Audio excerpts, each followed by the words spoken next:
Bonjour, bienvenue dans cette nouvelle vidéo, probablement la dernière, avant une petite pause estivale.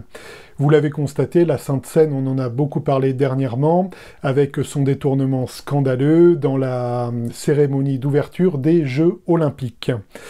Pour parler de ça de manière constructive, j'ai décidé de ne pas parler directement de ce détournement qui a été fait, vraiment scandaleux, pour la cérémonie d'ouverture des Jeux Olympiques, mais de présenter un ouvrage, peut-être que vous ne connaissez pas, Quand la réforme entre en scène. Donc c'est un ouvrage de Paul Sanders, paru aux éditions La Cause. Avant ça, on va parler de quelques actualités de la chaîne, donc si vous voulez aller directement à la présentation de l'ouvrage, je vous laisse ici un timecode, donc on se retrouve là-bas, et sinon quelques nouvelles de la chaîne. Dernièrement, j'ai sorti un format podcast. Alors pour rappel, il y a eu 3 épisodes, et ça s'appelle l'Instant Théo, avec 3 sujets divers. Donc il y a eu tout d'abord un sujet sur Israël, donc c'est un sujet qui a bien marché, là il y a plus de 1100 vues, et ça continue un peu à grimper sur ce podcast. Un deuxième épisode sur l'enfer, donc un sujet qui est très compliqué, mais un sujet aussi qui revient à, je pense, ce que je pensais être une vérité plus biblique que certaines représentations très moyenâgeuses et très sadiques de ce châtiment éternel. Et dernièrement, un épisode sur l'Esprit Saint. Donc, si vous êtes curieux, si vous n'avez pas encore entendu ces podcasts, je vous laisse là une playlist vers cette série que je reprendrai à la rentrée. Avant de reprendre, j'ai toujours en projet, bien entendu, de reprendre une nouvelle saison de In Principio, donc dont j'ai déjà trouvé le titre, et dont le premier épisode est même déjà pas trop mal abouti en termes d'écriture, mais voilà, ça prend du temps, contrairement aux anciens épisodes In Principio, aux 4 précédentes saisons. Là, ce sera pas 15 ou 16 minutes par épisode, mais ce sera plutôt des épisodes d'une demi-heure, voire 3 quarts d'heure. Donc un projet plus ambitieux, qui prend du temps, mais il y aura d'autres épisodes de l'Instant Théo sur d'autres thèmes. Voilà, tout simplement, certains sont déjà bien avancés en écriture, il me reste à les enregistrer.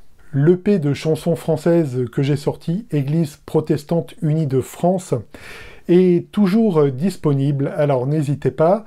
Je laisse ici un lien vers une vidéo que j'ai faite sur ma chaîne musique.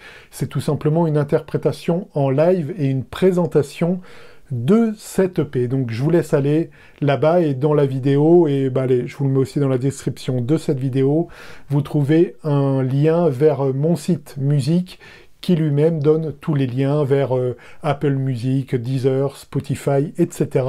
si vous voulez écouter cet album. On en vient au sujet du jour, ce livre « Quand la Révolution entre en scène », avec ce jeu de mots. Un ouvrage qui est donc paru aux éditions La Cause, qui est paru, je crois, l'an dernier. Donc voilà, l'auteur Paul Sanders, donc la 4e de couverture nous dit, Paul Sanders a exercé le ministère pastoral en région parisienne pendant 10 ans. Il a obtenu un doctorat en histoire de l'Occident moderne à l'université de Paris 4 Sorbonne en 1990. Successivement directeur de l'Institut biblique de Nogent-sur-Marne et doyen de l'Arab Baptist Theological Seminary de Beyrouth, il a conjointement exercé des responsabilités dans plusieurs réseaux internationaux d'écoles de théologie en Europe et au Moyen-Orient, donc un profil de théologien auteur très intéressant, en fait, où se mêle donc un exercice pastoral concret, où se mêlent donc des études, voilà, des études universitaires, et où se mêlent des postes de responsabilité, notamment à l'Institut biblique de Nogent-sur-Marne. J'ai eu le plaisir d'assister en présentiel, parce que je suis étudiant moi-même à la Faculté libre de théologie évangélique de Vaux-sur-Seine, par correspondance, depuis plusieurs années, mais j'ai eu la chance de pouvoir dégager un semestre pour pouvoir étudier en présentiel, et il se trouve que c'est Mathieu Sanders qui était chargé de cours sur les lettres de Jean, donc un cours qui était super. Si Mathieu, je sais pas s'il voit cette vidéo, salut, et merci beaucoup pour ce cours qui était excellent. Oui, c'est le mois du futur, le mois du montage. Je me rends compte que ce que j'ai dit n'est pas clair. La personne que j'ai eu en cours, c'est Mathieu Sanders, qui est le fils de Paul Sanders. J'ai pas eu en cours l'auteur du livre, là, quand la réforme entre en scène. Hein. J'ai eu, c'est son fils qui m'a donné un cours, Matthew Sanders. Voilà, la suite. Une première chose que montre cet ouvrage, je trouve, c'est d'apporter une lumière sur le fait que ces discussions n'étaient pas simplistes.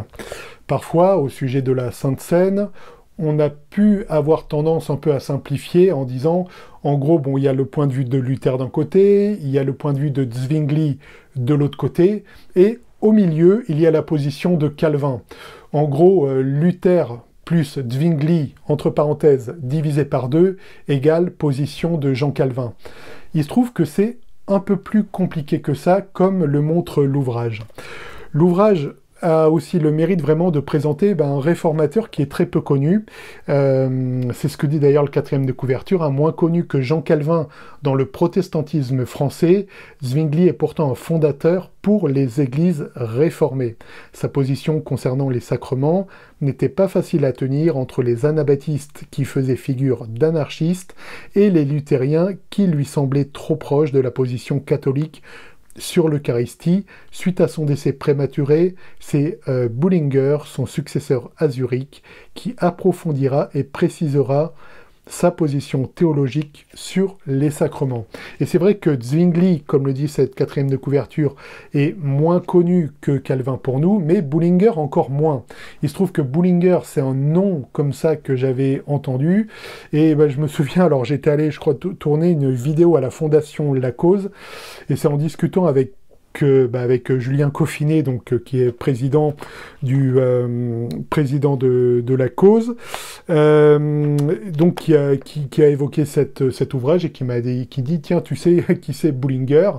Et pour moi, alors c'est, je sais pas, peut-être un plat suisse ou un bon whisky canadien, mais c'est ce que m'évoquait la sonorité de ce mot, mais ça n'a pas tout de suite percuté que c'était un réformateur aussi important en fait et beaucoup moins connu. Le livre évoque diverses correspondances et rencontres qu'il y a eu donc tout d'abord entre le parti, je dirais, de Martin Luther et le parti des partisans de Zwingli sur la Seine.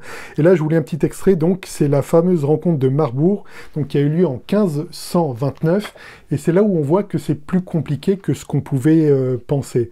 Donc, ouvrez les guillemets, dans un contexte d'intrigue politique et de manœuvre entre l'empire de Philippe de Hesse, Luther reprend ses arguments eucharistiques dans son traité Confession sur la scène du Christ, dans lequel il réfute, en les amalgamant, Wycliffe, Oecolampade, Zwingfeld et Zwingli. Le réformateur de Wittenberg va jusqu'à nier la foi chrétienne de Zwingli et le caractère chrétien de son enseignement.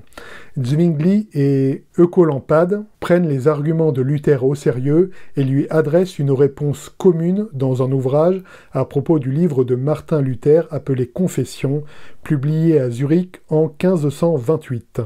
Ces échanges ne semblent pas avoir vraiment influencé les protagonistes, qui vont cependant finalement être poussés à faire des compromis face à un ennemi commun. À ce moment, le contexte politique et religieux s'aggrave, les catholiques se préparent à une offensive militaire, alors que Philippe de Hesse recherche activement à favoriser l'unité protestante pour unir les forces antipapales. Ces efforts pour bâtir des ponts entre Luther et Zwingli redoublent d'intensité. L'impulsion théologique vers un compromis provient de Strasbourg, où Capiton et Bucer proposent de résoudre les contradictions entre luthériens et zwingliens par le moyen d'une dispute académique. Ils sont soutenus politiquement par Philippe de Hesse, qui rêve d'une grande union protestante. Zwingli accueille favorablement l'invitation du duc de Hesse à se rendre à Marbourg. Mu par de réels sentiments d'animosité à l'égard de Zwingli, Luther ne croit pas à la réussite d'une tentative d'accord. Son disciple Mélenchon, quant à lui, rêve plutôt de réunion avec les catholiques. Finalement, le duc de Hesse parvient toutefois à réunir les protagonistes protestants au château de Marbourg du 1er au 4 octobre 1529. La délégation luthérienne inclut Luther, Brenz, Osiander et Mélenchon. Les Suisses sont représentés par Zwingli et Oecolampade. Les Strasbourgeois Bucer, Eudion et Capiton jouent le rôle de médiateurs. Les arguments des uns et des autres sont déjà connus grâce à leurs écrits, et aucun élément nouveau ne se dégagera des débats à Marbourg. C'est donc l'impasse sur le plan théologique. À l'insistance des politiques, un document commun est toutefois rédigé. Les articles de Marbourg sont au nombre de 15, dont 14 révèlent un véritable consensus protestant. Ceci n'est pas négligeable. En effet, la théologie protestante tombe d'accord en 1529 sur les doctrines suivantes: la Trinité, la conception virginale, l'œuvre salvatrice de Christ, la foi, la prédication, le baptême, les bonnes œuvres, la confession privée, l'autorité politique, les coutumes ecclésiastiques. Le 15e article est plus délicat. Les participants au colloque constatent leur accord en opposition à la doctrine romaine, en affirmant la communion sous les deux espèces et en niant que la messe constitue un sacrifice. Le document écrit « Nous croyons tous que la scène doit être célébrée sous les deux espèces selon l'institution, que la messe n'est pas une œuvre par laquelle nous puissions obtenir la grâce les uns pour les autres, morts ou vivants. » Une formule ambiguë sur la scène permet en apparence à chaque partie d'y trouver son compte. Nous croyons que le sacrement de l'autel est un sacrement du vrai corps et du vrai sang de Jésus-Christ. Cette formulation permet à chacun d'interpréter la phrase « du vrai corps et du vrai sang » comme bon lui semble. L'extrait est un peu long, mais vraiment intéressant.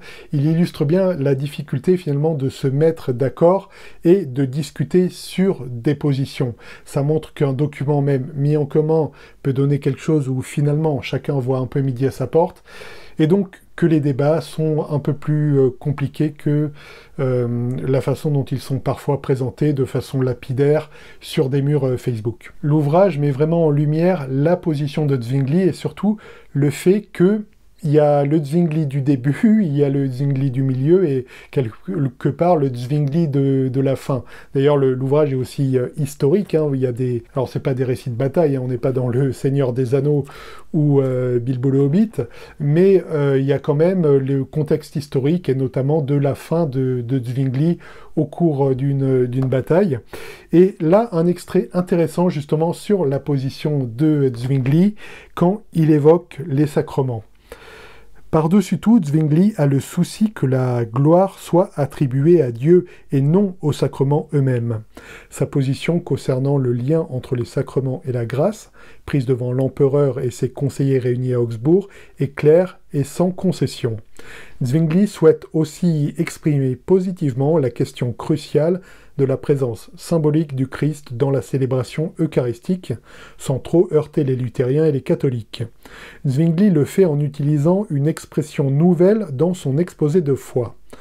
Je cite, « Dans le repas sacré de l'Eucharistie, donc action de grâce, le vrai corps du Christ est présent par la contemplation de la foi. » Bullinger, qui a pris la suite de Zwingli à Zurich, a eu des mots un peu durs envers Calvin, donc c'est raconté dans le livre.